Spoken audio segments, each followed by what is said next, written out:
Warhammer 40K Darktide is really actually coming out on September 13th, making it one of the few next-gen Xbox exclusives that Series X owners have to look forward to this fall. As such, it is quite likely to benefit from the extra attention from Xbox gamers starved for fresh content. After playing through one of this Warhammer meets Left 4 Dead mashup's dozen 4-player co-op missions, I'm pleased to report that Darktide looks set to be both worthy of that attention and approachable to players both familiar with and new to Warhammer and/or anyone who's played Vermintide 2.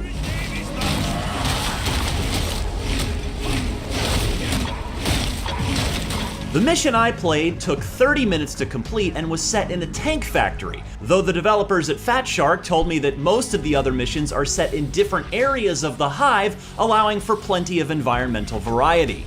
The fantasy-kissed steel mill looks serve this stage well, though, thanks to impressive texture detail, distinct player character models, and a frame rate that held 60 on the PC build I played even as hordes of monsters poured into the combat encounter.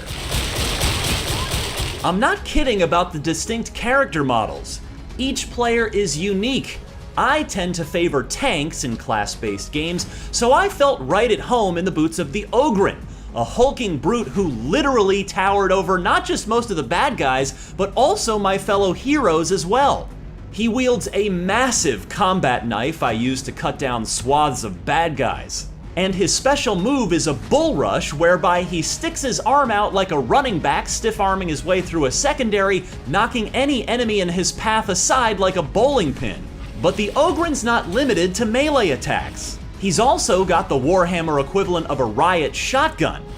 And each class has their own unique weapons and abilities. In fact, Fat Shark told me that each class has 5 to 7 unique weapon types available to them in both melee and ranged flavors. You'll earn new ones when you level up, though you can also purchase them with credits earned within the game. Each weapon has swappable parts too via a crafting system. And talent trees allow for character progression that carries over from match to match, giving you a reason to keep coming back for more of the procedurally generated combat scenarios within Darktide's dozen missions.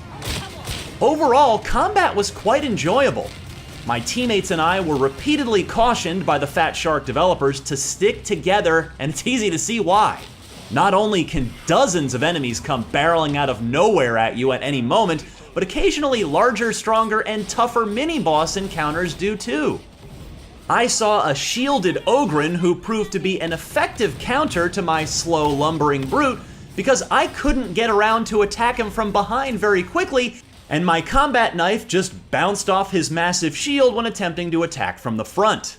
Meanwhile, mid-mission objectives like having to power up reactor cores freshened up the action by forcing you to stop, anchor down, and protect an objective while enemies swarmed at you.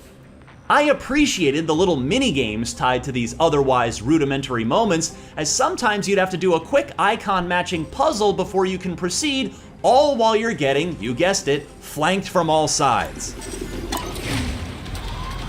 Unfortunately, Fat Shark did tell me that there's no cross-play at launch, so Xbox Series X and S players won't be able to team up with their friends on PC. Perhaps that feature will be added in the future, but after a half hour of diving headfirst into the 4-player mayhem of Darktide, I have little doubt that Xbox fans won't have any trouble finding a good match. For more on Warhammer 40K Darktide, check out the new extended gameplay trailer, and for everything else in the world of video games, stick with IGN.